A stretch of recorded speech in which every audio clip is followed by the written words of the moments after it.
Oh, I think solo operators are some of the most time-deprived people on this planet. Why? Always on call.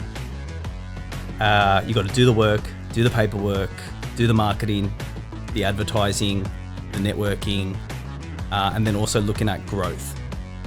Wearing all the hats. Wearing all the hats, and it can get a bit overwhelming. It can be a bit much. Yeah, some of the shittest times in my life have been from that, but learning how to deal with it has been one of the best growth that I've learned. Absolutely. And that's like, so you're saying like wearing all the hats is not a fun time? Definitely not. Definitely not. Definitely not. And is it sustainable? No. You'll drive yourself mad. Definitely.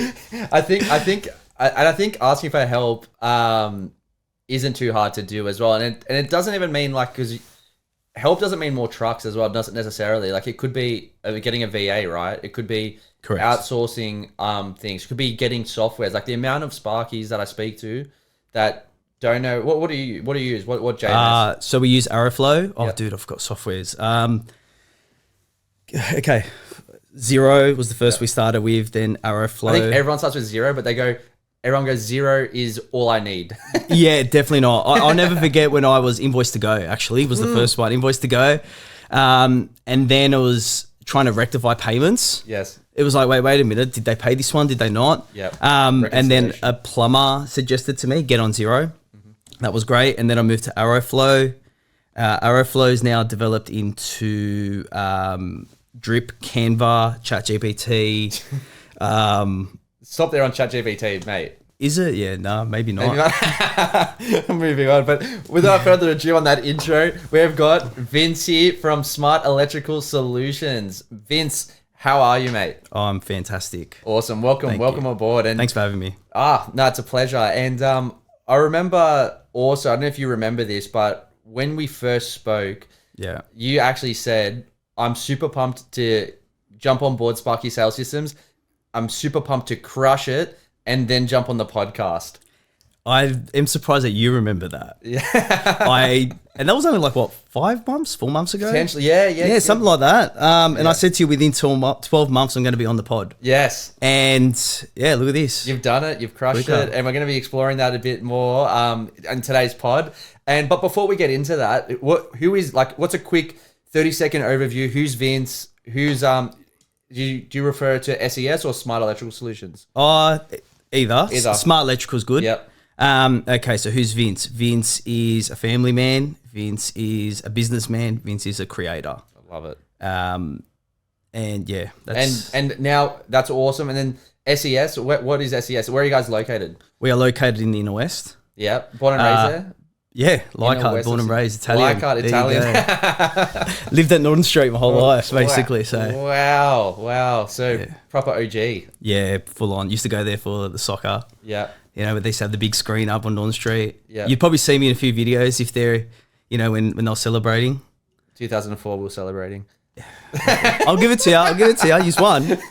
Portuguese don't like it, but use one. Touche. Something that every Greek remembers. 2004. What a year. I'll never forget 06. 06, yeah. Fair. I'll never forget 06. So. Fair. But that's for the football fans out there. And what sort of stuff do you guys do, like in the electrical game? So our main focus, is real estate and strata, service and maintenance. And we do resi mums and dads and stuff like that. B2B. So a combination of B2B and B2C, correct. Okay. And zero projects or a little bit of light renos? What do you sort of do there? Just the sales ones. Yeah. Like, so for sales that flip them, we'll do them. Okay. But they're quick in and out. Light fittings, switches, or there's, what I like to call lipstick on a pig. Yes, just a quick refresher, band-aids. Yeah, correct. Make it a little, got it. In, just out, basically that. and quick flip. Yeah. And what made you sort of go more, really, I love the real estate strata, body corporate space. Obviously landlords need people to fix their homes. Correct. Real estates have an awesome, so having a strategic alliance with, or a strategic partnership, I should say, with real estate stratas, body corps, things of that nature is fantastic. What sort of made you go down that well, when I started, I did have not a single client, not a single anything like that.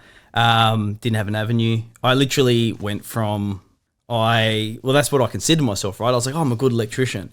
But I wasn't a businessman. I wasn't. So I would go to people's houses and, you know, oh yeah, this needs to, you know, you should do this, or it's this much. And I was running myself into the ground because I wasn't converting. Not only converting, but not profiting. And competing on price a lot? Yeah, that's basically what I was, because that's what I thought, you know, being Italian around the area, right? Like everyone was always, oh yeah, price. Yeah. That's what I thought was the way to compete. Yeah. I'll never forget, like I think the first job I didn't even know how to write an invoice, right? Like the first one I had a paper invoice, and I think it was like $80. I replaced a light switch or something like that, right? And I didn't even know that I didn't have to put the GST on. But then, like, so I wrote on the invoice. You charged for the GST? No. I included it in my cost. Oh. So I thought I had to include it in my cost. Yes. So I was like, oh, yeah, it's $80. And they're like, yeah, great. And then I was like trying to work it out on the paper. And then I'll never forget, I went to my accountant and I was like, hey, he's like, how much was that? I go, it was $80. And he's like, yeah, but you've included it in your cost. I go, yeah, he's like, no, that's not how it works. Yeah. And then he had to explain to me how GST worked. There you go. And so I had no idea at all. And GST, for the guys that are abroad, that's your tax, which is at 10% clip, which, you know, in future, I think that's going to increase.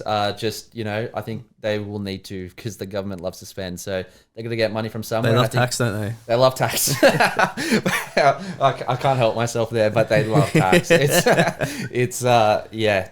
Anyway. Just on that, right? Yeah. I'll never forget when I first got a decent tax bill. And I had to pay tax the first time.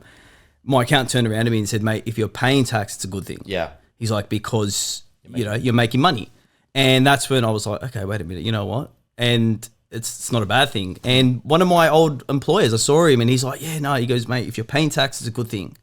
And then you start learning, obviously, things, you know, that paying tax is a good thing because it helps you, you know, get loans, or it helps you serviceability. And then there's, you know, other ways that you can leverage it to yourself later on, like, you know, franking credits and dividends and stuff like that. But yeah, not a bad thing to pay tax. Absolutely. You can leverage that. I love what you said there. So yeah, as long as we do, everyone hates it. Of course, you want to minimize your tax. Correct. You know, as you want to do. But yeah, on that note as well, with, you know, obviously with leveraging, you know, you can obviously speak to your accountant's advice, but there's a lot of stuff you can do. But before you can do any of the leveraging, before you can have a self-managed super fund, before you can do anything with the shares market, what I really want to emphasize is you've got to be able to increase your income first. Correct. It all starts from having a good income and a predictable income.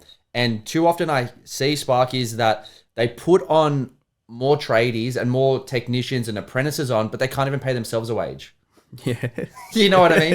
And it's just like, you know, take the road more stupid or less stupid. It's like, well, you can't support yourself. You can't pay yourself a wage, but you're going to pay somebody else a wage. Makes no sense. And, you know, I say that time and time again, like, and they normally hit around that 20K a month mark. And as you know, we're very big on minimum of 40K a month 40K. Is what we want everyone to be hitting. And that's what we train, obviously, our members to hit. And as soon as, like, people sort of fall into that $110 an hour trap, they get to 20K and they get really, really busy really quickly because they're so cheap. And then they're like, I'll get another guy on. You know what I mean? We did that. And how did that go? The biggest shock was realizing that he was making more money than me. Yeah. And I was doing all the hours and I was putting everything forward, and he got a van and he got, you know, working 7 to 3. Yep. And doing all this. And I was looking at him and I'm like, wait a minute, this guy's making more than me, and a significant amount more than me. Yep. And I was like, what am I doing? Yeah, it's very common. Yeah, but that's the thing, I didn't realize until, and then I was like, wait a minute, am I only earning like what, that $40 an hour? Is that really what I'm worth to the business? I'm like, nah, man, because I did an hourly rate calculator earlier. And it was like, oh, you should be worth $110 to your business, you know, and that's your break even. But that's at 100% billable hours. That's the hourly rate calculator I did back then. Yes. But we know that that's not real. That's not the case at all. Well, let's explore that. So I just mentioned, like, that, I think that's where most electricians, even business owners in general, they get really, really busy and they go, oh, I've got to put another guy on. But it's like, you don't put on another technician or another team member when you're busy. You put on another technician or team member when you can afford to fill that position. Correct. Being busy doesn't mean you're making money. Coming back to that. So what I was making with another guy on at that time, I'm making on my own now. Yeah. And so one of the first things that we spoke about, and you're like, one of the first things you have to do is get your pricing right. And once I got that pricing right, I was like, oh, wait a minute. We are a lot more profitable with less work. Yes. And, then people want to go, oh, but you can't be charging that amount or whatever. But I think we spoke about this before. My clients want me to make money. Yeah. So that I'm able to continue in servicing them. You don't want a guy you can keep giving him, feeding him work now, but then later on, all of a sudden he's gone, he's disappeared, and he's gone back on wages, and you can't call him up when you need him. That's right. So that was one of the biggest things, and one of the things that you always say, you're more afraid of increasing your prices than your clients are. Absolutely, absolutely, and that's a big thing. Like, a lot of people are like, oh, but they won't pay more, and a lot of the guys saying this, they're working for retailers, they're working for builders, they're working for, and by retailers I mean like the solar retailers, the meter retailers. Even Harvey Norman, the good guys, they're subbing out to new construction and all of that stuff. And that's all the lowest margin work there is. I've done all that. I've done all that. Yeah, like would you agree that's the lowest of the lowest margin? I was excited when I found out that they were going to pay me $40 for a quote. Yeah. I was like, this is great. Yeah. What is going on? Like, nah, that's not right. I pulled the plug really quickly. They still email me every now and then, but yeah. It's just not worth it. You know it. No, not at all. Like, I even spoke to a Sparky the other day in 200 units. And I'm like, okay, well, you're a solo operator. You're tendering for 200 apartments. Jesus. Why do you think the builder would sort of award you the job? Like, that's a risk for him as well if you haven't got the crew or if you haven't done it before. And he was just like, oh, because like he wants me for my quality.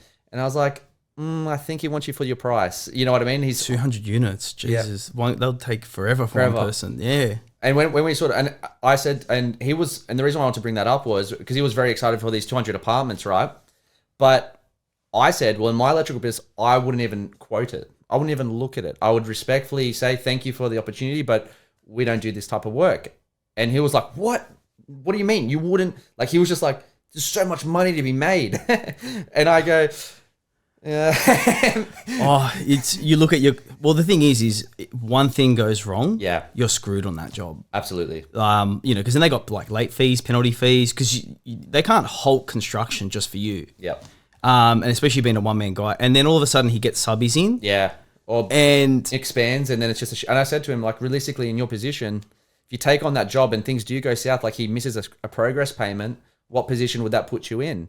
He was like, I never thought of it that way. Yeah. You know what I mean? It's like, a lot of cable to have on account. For one guy, it's a lot of cable, a lot of material. It's a lot of outgoings for a very small margin as well. Do you know what I mean? Yeah. So, and this also comes back to, guys, you got to crawl before you walk. I think that's what it comes to. Correct. You know what I mean? There's levels to this. Don't just jump at shiny objects. Oh, but there's crypto. Oh, but there's this 200 apartments. Oh, but there's this big government tender. But they're going to give me 300 work orders a month to government housing contracts. Yeah. When you start looking at the fine print and look at the profit on these jobs, it might sound good if you're on the tools yourself, but when you're having to scale and pay guys, that's where it really comes down to efficiency. And look, at the end of the day, there's only so much efficient you can be. And as you guys know, we're very big on 2.5K per day per truck, and you're simply not going to get that on those tender packages. But moving on, Correct. But Vince, mate, you're no stranger to business coaching. Like, what sort of, you mentioned before that you sort of, put on a guy when you hit 20K and all that. What sort of, what got you originally into sort of business coaching and mentorship? So working very hard and then looking at my numbers at the end of the year, and I was like, wait, what? There's got to be a better way. And I was contemplating it, and then it was when I had my accident, which we discussed earlier. So it was a leg injury. Leg injury, yeah. Caused on site. Caused on site because I was rushing to try and make money on a job. So you quoted the job and you're like, Yeah. awesome, but for us to make money on this job, we got to do it in a certain time frame. So you were rushing it to make margin. Correct. Yeah. And so I got in the roof, was cutting a piece of timber. The circular saw kicked back and went through my leg. Oh. I saw the photos, guys. it's good fun. Yeah. So that I crawled to the ceiling space, to the void, the manhole, went down the ladder with a split leg. And then I yelled out to the owner. I was like, hey, can you help me for a sec? And he comes in and almost fainted. And then, so I was just holding my leg together and he said, sit here. So I was sitting in his hallway, holding my leg together, nice gush up my thigh. And, I'll never forget that. I was sitting there and I was like, what am I doing? This and that. I'm like, what's going to happen? And, we had good fun when the police came and the ambos and everything. Got into the hospital. I was there for a couple of days. They had to operate and everything on me. Got out and they said, all right, you've got 2 weeks. Don't do anything. Like stay still, right? No work. Incredibly lucky. The doctor said I was lucky to be alive because I missed my main artery by about 10 mil.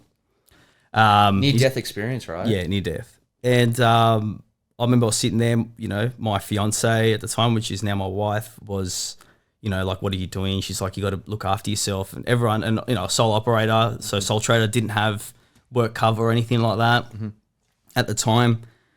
I remember sitting there going, there's got to be more to this. What am I doing? And that's when I decided to take business coaching.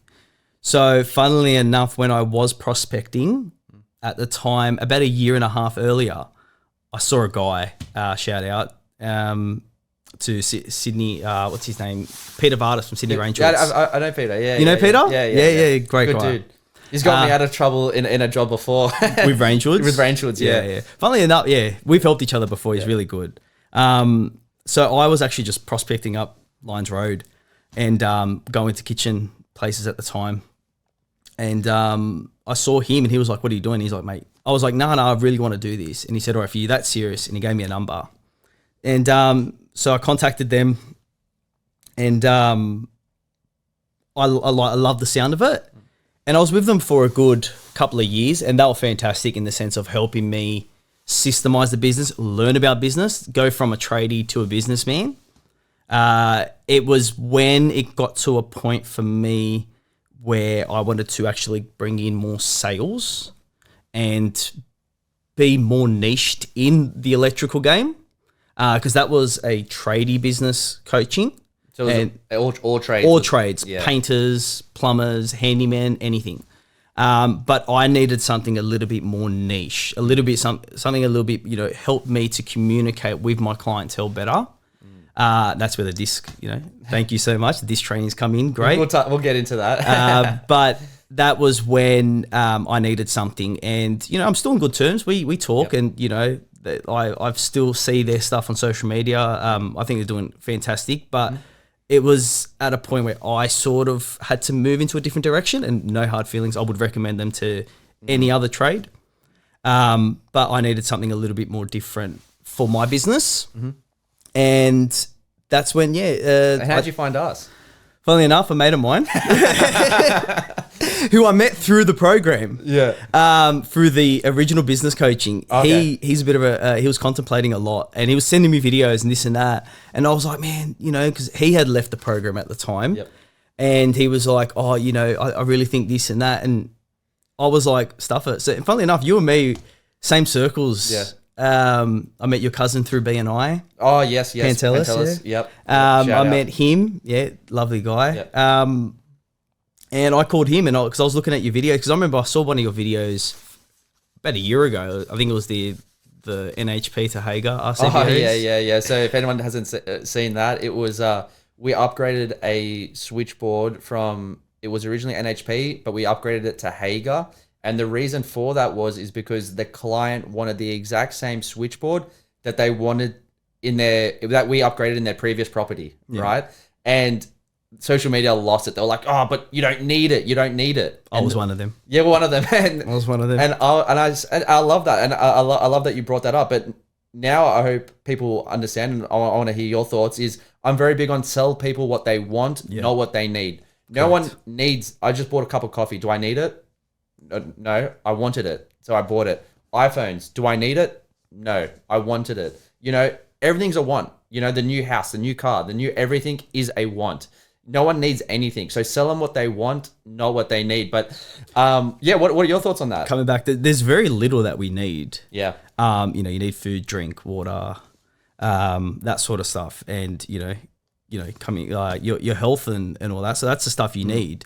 You don't need to have flashy downlights. You don't need to have flashy switches. You don't need to have that sort of stuff. That's all wants. Yeah. You know, when I bought my place, we renovated, like we did mine, and I did all, you know, Pixie Smart Home, loved it all. So you can control the lights with your phone? Yeah, got everything, yeah. You don't need that. Don't need it, none at all. But Do I want it? Yeah. You wanted it, right? Yeah, correct. Exactly right. You're allowed to want things. I made a purchase, and my wife's going to kill me the other day. I bought a bidet. Funnily enough, so that's what I wanted. Surprised when it's installed, she'll be like, "What is going on here?" Well, yeah, she looked at me. She's like, "What are you doing?" Yeah, I was just like, "I want it." You want it? So yeah, so exactly right. You got to sell people what they want, but not what they need. And like there are times, obviously, where people need, you know, like switchboard upgrades or stuff like that because, you know, their home is unsafe.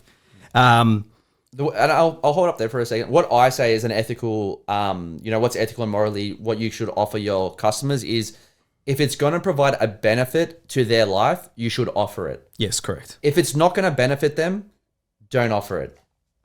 That is the end of story with the moral compass. That is how it works. You know what I mean? So that is exactly and correct. I think that's just mic drop, clip it, done. Like, you know, if it's going to benefit them in some way, shape or form, offer it. Present them options and let them decide. Correct. You're not going to force anyone to get something that they don't necessarily need, want, whatever you want to call it.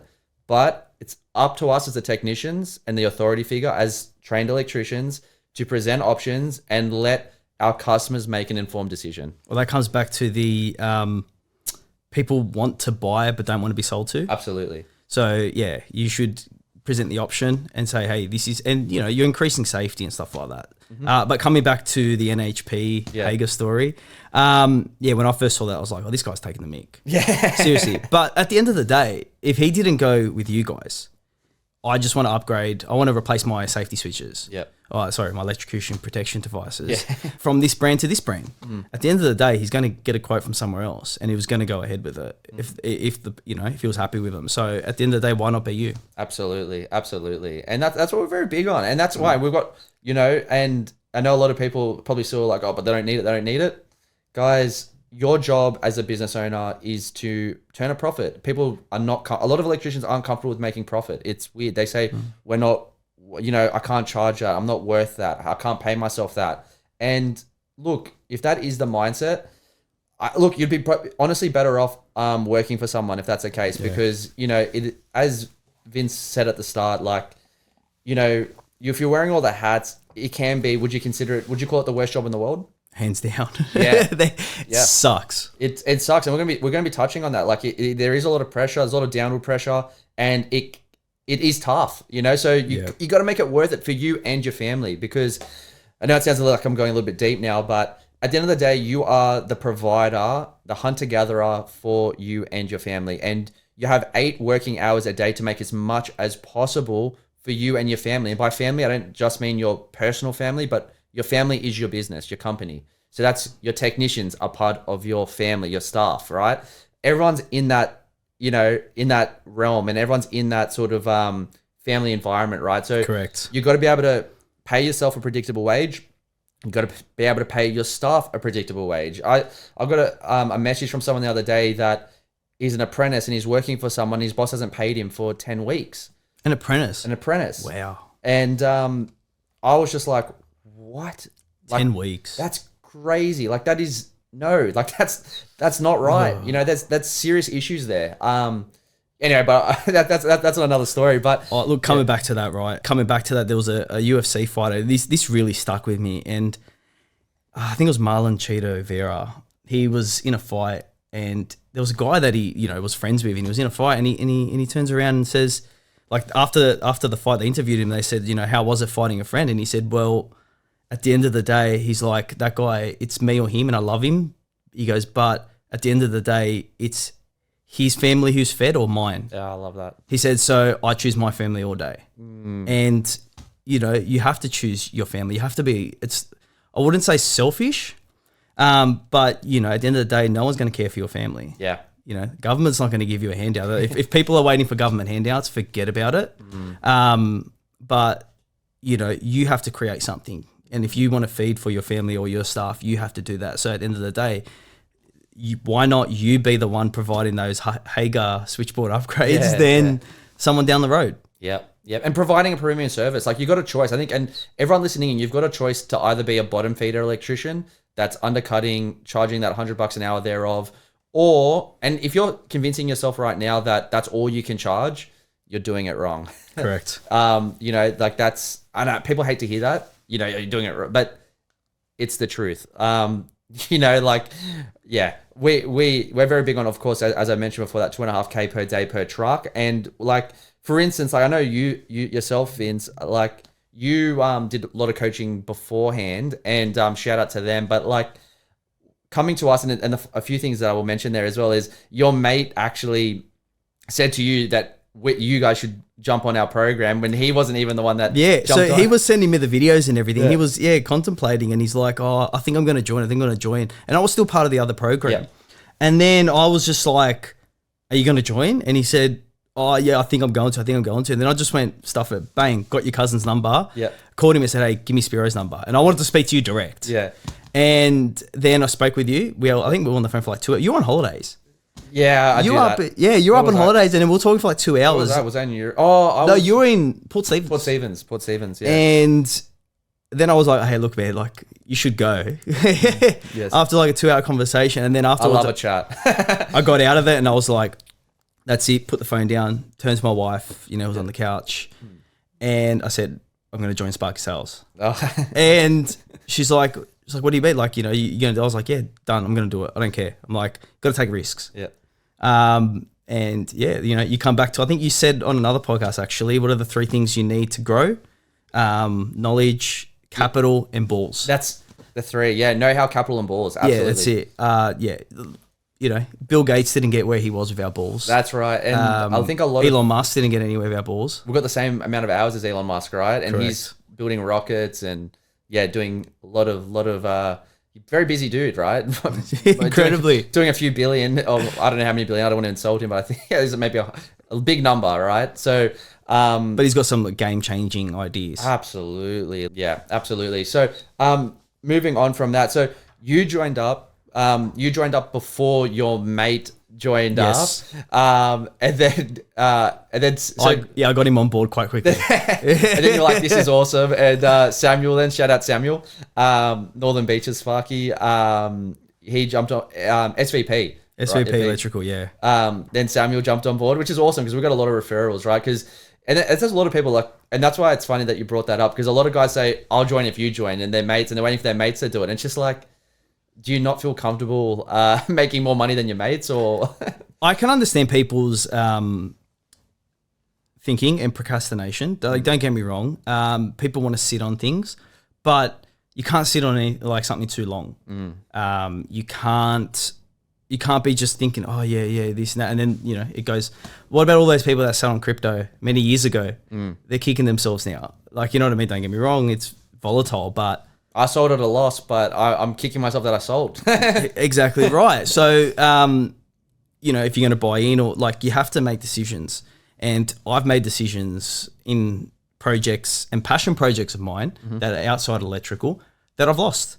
And we've lost in them. And it's just like, well, stuff it. You know what I mean? It is what it is. Every time you fail, it's more knowledge. And it's not even failure. I wouldn't even call it a failure. I call it a lesson. Learning. I really appreciate that. I think it's one of those things, like, you can either take it as a lesson or go dig deeper and double down on the mistake. And I think that's where a lot of people go wrong, right? They go, I can do it myself. I know what I'm doing. And but then they beat themselves up about it. Yeah. You know what I mean? don't be a little bitch. I love that. It's no, but dead set. Like I've been there before. I've done, and it didn't get me anywhere. So to confirm, you said you lost money on passion projects. Did you lose money joining up to Sparky Sales? Definitely not. Nah, definitely not. That's good to hear. I'll never forget, actually, one of the things you said, you go, some people make money like, you know, within a couple of weeks, or they've got their investment back immediately. And I think the first month was adjusting, but that was because I didn't have the balls to make that hit all at once. Yeah. And I think it was by the second month was where, you know, and it's like I said, it's only, I think 5 months.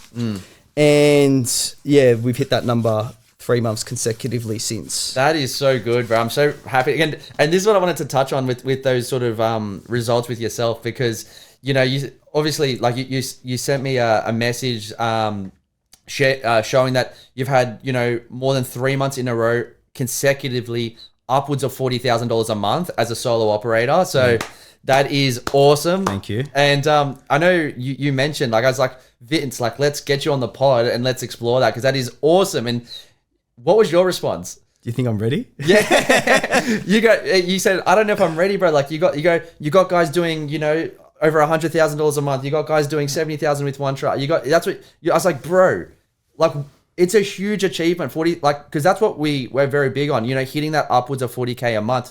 And it's a beautiful thing. And also revenue wise, prior to coming to us, what were you like? What was, you know, where were you at?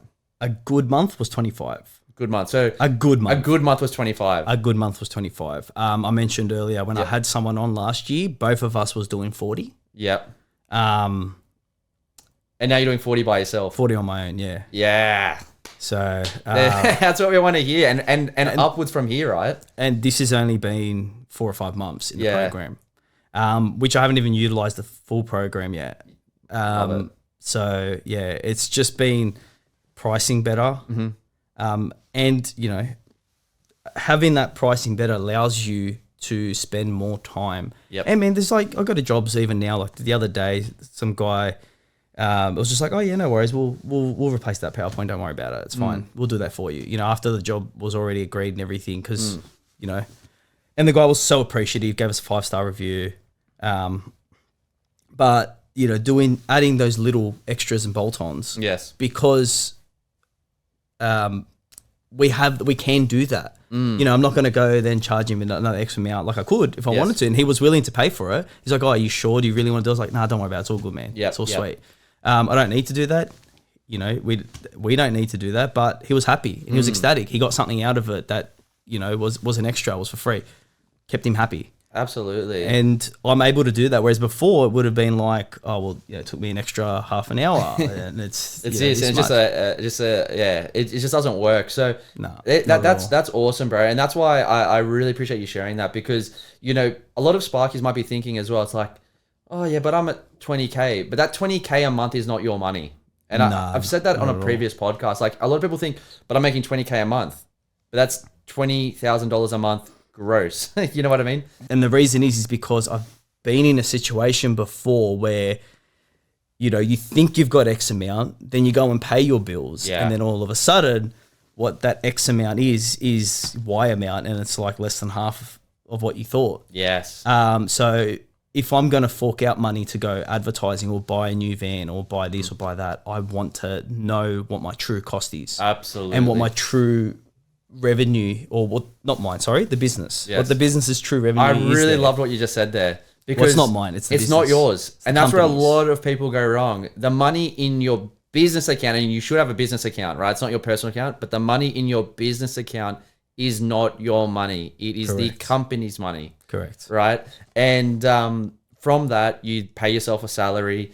You know, use it for your business, not your personal stuff. People are like, oh yeah, but I use my business for everything. I use it for supermarket. I'm like, well, good luck with that, because when you get audited, then try explain that to the ATO, you know, to the tax man, that, you know, you bought, why you needed to buy groceries on the company card. I've always said it, right? Talking about mafia earlier. They couldn't catch Al Capone, but the tax man did. Yeah. So the greatest criminal of all time got caught by the tax man. Man, that's it. There's no one. you just can't beat the tax. You can't just can't beat the tax. Learn the system and then just play inside the guidelines. But that's a huge thing. And I love that you shared that as well, because you're staying on top of your numbers. You've had, we say like that, well, you're at 20, but then it goes to 40. But that's a huge thing. I know you're saying that's not a huge thing because you were like, but I don't know, bro. Like, am I worthy of the pod? But that's in 3 months, you made an extra 60,000 if you think about it. Yeah. You know what I mean? Because if you were sitting, I know you said 25 was a top month, but you're sitting, I think from memory, 10 to 20. Averaging 20, yeah. Because some months 20. were 15, 17, 16. A bad month was like 10, 13. Yeah. And 60K uplift in 3 months. Yeah. And dude, brought in new clientele by using the scripts that are in the program. Yeah. Because I've spoken to you before. We've done heaps of prospecting, like years of prospecting. Yeah. But I have not seen the conversions that I've had until now. And that's simply just by, frameworks. Yeah, having the framework and the foundation of working on. Like I said, I was just a tradie. I wasn't a businessman. And I didn't know how to communicate with these people. But having that framework and having something to follow, having those questions really helps and gives the person that you're prospecting confidence in you, because it's like, hey, well, does this person do that? No, well, we do that, you know, and understanding their problems. Absolutely. By understanding the people I'm working with's problems, I can help solve them better. Yes. Whereas before it was just like, well, I'm a tradie, I'm good, but I'm also cheap. See, that's the difference between being a tradesperson, an entrepreneurial tradesperson as well can be, or an entrepreneurial business owner. There's a difference, right? Correct. Because the entrepreneurial electrician goes, how cheap can I go and how many people can I serve quantity-wise? They go straight to more, quantities, and they're chasing their tail. Oh, I used to think that. I used to think, I just need more leads. I just need more leads. Yeah. I just need more leads. And I just need more jobs. I just need more this. Yeah. That. But nah, it doesn't work like that. The first thing we spoke about, you said, was get your pricing down pat. Yeah. Because if you get an extra 40K of work, let's say 1 month, are you going to be able to handle that? Yeah. No way. Yeah. No way. No, like, have you your can't. systems on point. Yeah, have your systems on point that allows you to grow sustainably. Yes, I love that. And that's the thing. Like, a lot of the entrepreneurial electricians just go straight to price wars and straight to quantity. And the only way to make money is corner yourself at this price point. That's just ridiculous at 100, say 120, whatever it is an hour. That's doesn't work, guys. Charge flat rate pricing, 2.5K per day per truck. But then the entrepreneurial business owner mindset is, how much can I charge and how can I find the most premium clients so I'm not chasing my tail? Correct. And there is a difference between having, of course, when you have premium clients at quantity, great. But you can honestly have put it this way, you can spend 8 hours and do $880 a day on $110 an hour, or you can do 8 hours and make upwards of 2.5K. Correct. They're overthinking on how cheap they can be, but missing like what they actually need to charge to run a profitable business, right? Yes. And that's the difference. But moving on from that, like, I want to talk about the struggles with being a Sparky as well. Like, a business owner. As a business owner. Yeah. Absolutely. Like mental health, right? Because in the trades, it's hard work, especially being a Sparky, right? We're going into and not everyone understands what we actually go through, right? Like, it's, you're getting calls nonstop. You might be in the roof space. You might be under the subfloor, you might be, getting installation all over yourself. You might be getting, there's downward pressure, people waiting on payments. There's a lot of downward pressure, and there can be potentially rejection, right? As well. Like, if you're going to jobs I know you're sales trained now, but no one's going to have 100% conversion rate as well, right? Correct. So there is going to be rejection, objections, and all of that. So, like, what are your thoughts on mental health and what people can do? Very big on mental health and people getting in the right headspace. I think it's a silent killer, or it's not really. It's just something that I think it is not being discussed enough. Yeah. I went through my struggles with mental health, and it wasn't until I started to get my mental health right is when I started to even succeed, even before the Sparky Sales program. you know, like I was mentioning to you earlier, I had a client that was quite difficult to deal with. And it wasn't until I did my breath work right in front of her, and she was just like, "What are you doing?" And I was just like, "Just taking a breath." Yes. And now it's like meditation. Like you're meditating in front of her so you didn't lose your cool. yes, correct. So you had a difficult client, you didn't want to lose your cool. And So what would have old Vince done? Lost his shit. let's not say. Let's not say. So if someone's being, and let's be honest, right?